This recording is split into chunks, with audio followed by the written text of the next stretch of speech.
नमस्कार। Music theory channel में आप सबका स्वागत है। आज हम पढ़ेंगे कि प्रबंध क्या होता है। उससे पहले हम ये जानेंगे कि गायन में जो हमारे संगीत हैं उनके दो भेद माने जाते हैं। कौन से?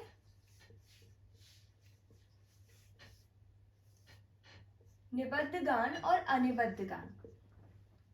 निबद्ध गान और अनिबद्ध गान।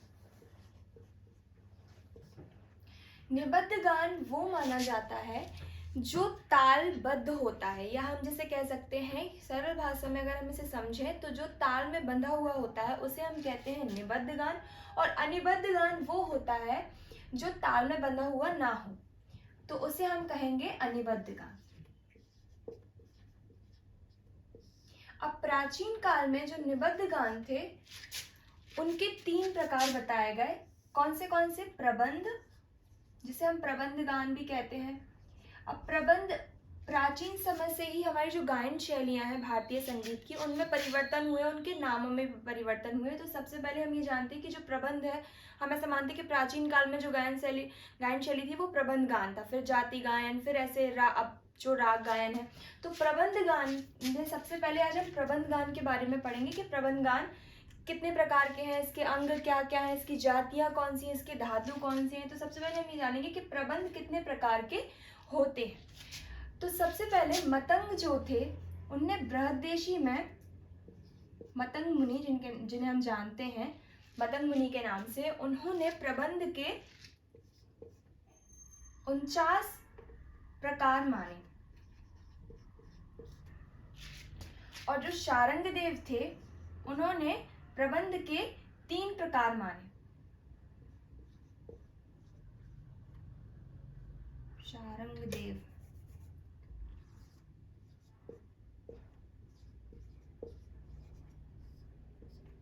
तीन प्रकार माने, मतलब प्रबंध को इन्होंने 3 वर्गों में विभाजित किया। कौन से प्रकार? तो सबसे पहला प्रकार है शूर प्रबंध,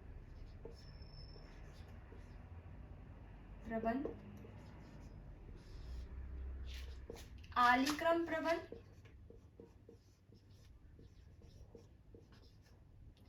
आलिक्रम प्रबंध, और तीसरा है विप्रकीर्ण प्रबंध।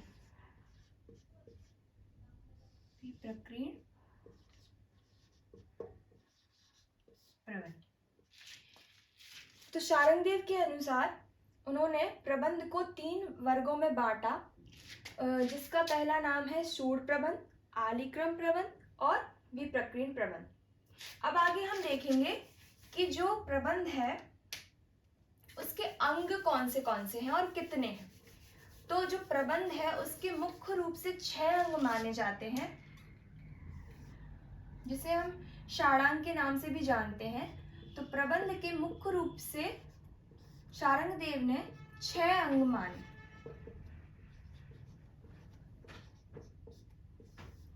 सबसे पहले स्वर, पद,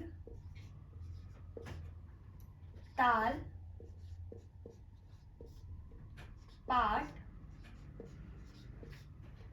तेनक,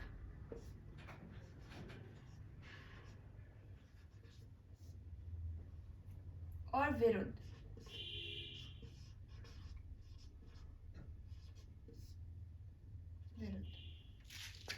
इनके सीक्वेंस ऊपर नीचे अलग अलग बुक्स में अलग अलग सीक्वेंसेस हैं, लेकिन अगर हम देखें तो कितने प्रबंध के जो अंग हैं वो है स्वर, पद, ताल, पाठ, तेनक और विरुद्ध। 6 अंग माने जाते हैं, जिनको हम षाडांग के नाम से भी जानते हैं। अब स्वर क्या है? स्वर तो हम जानते ही हैं कि जो स्वर, जिस स्वर में हम गाना गाते हैं, गीत जो अभी भी हम गाते हैं वो हम किसी ना किसी स्वर में गाते हैं। जो हमारे स्वर हैं सा रे गा मा पा धा नी सा, जो भी हमारी स्वर लिपि है वो हमारे स्वर कहलाएंगे। पद, जो बोल उस गीत में जो प्रबंध में प्रयोग किए जाएंगे उन्हें हम कहेंगे पद। और ताल, जिस ताल में वो बद्ध होगा उसे हम कहेंगे ताल। पाठ क्या कहलाता है? पाठ जो है वो ताल में जो वर्ण होते हैं, जो शब्द होते हैं, जैसे कि धा, तिट, जो भी हम यूज करते हैं बोल या वर्ण, उसे हम कहेंगे पाठ। तेनक हम कहेंगे जो हम स्तुति में जो हम ओम, तत् ऐसे जो हम शब्द यूज करते हैं, ये सारे तेनक के अंतर्गत माने जाते हैं। जैसे कि ओम हो गया आदि, ये सब जो स्तुति में जो हम शब्द यूज करते हैं उन्हें हम कहेंगे तेनक। और विरुद्ध, विरुद्ध हम उसे कहेंगे जिसके लिए हम प्रबंध गान कर रहे हैं। मतलब कि जो हमारा नायक है वो कोई राजा हो सकता है, या हम जिस ईश्वर के लिए ये प्रबंध गा रहे हैं वो हमारा नायक हो गया, तो उस नायक की स्तुति जो जिसमें हम करते हैं उस वो आता है विरुद्ध के अंतर्गत। तो इसमें आ जाएगा नायक की स्तुति।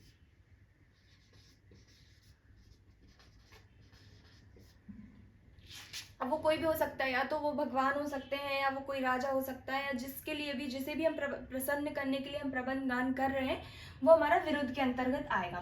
तो ये हमारे प्रबंध के 6 अंग हमने देखे।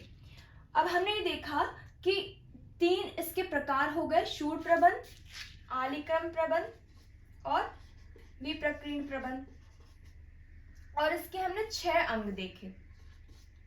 अब इसके बाद विप्रकीर्ण, यहां तक कि इतनी समरी हुई। अब इसके आगे हम ये जानेंगे कि प्रबंध जो है उसमें कितनी धातु है। तो प्रबंध में मुख्य रूप से 4 धातुएं मानी जाती हैं। 4 धातु मानी जाती हैं। पहली हो गई उद्ग्राह,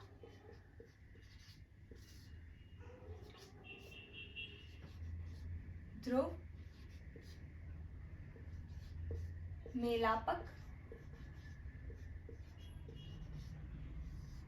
और चौथी हो गई आभोग।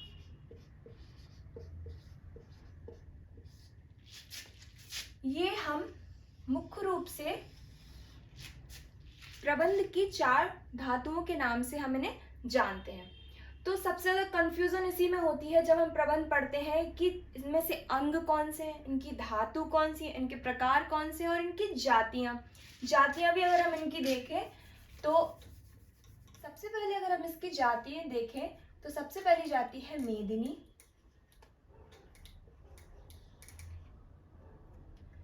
जिसमें 6 अंग है। दूसरी जाति है आनंदिनी,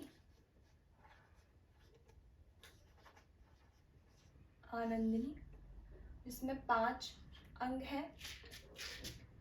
तीसरी है दीपिनी,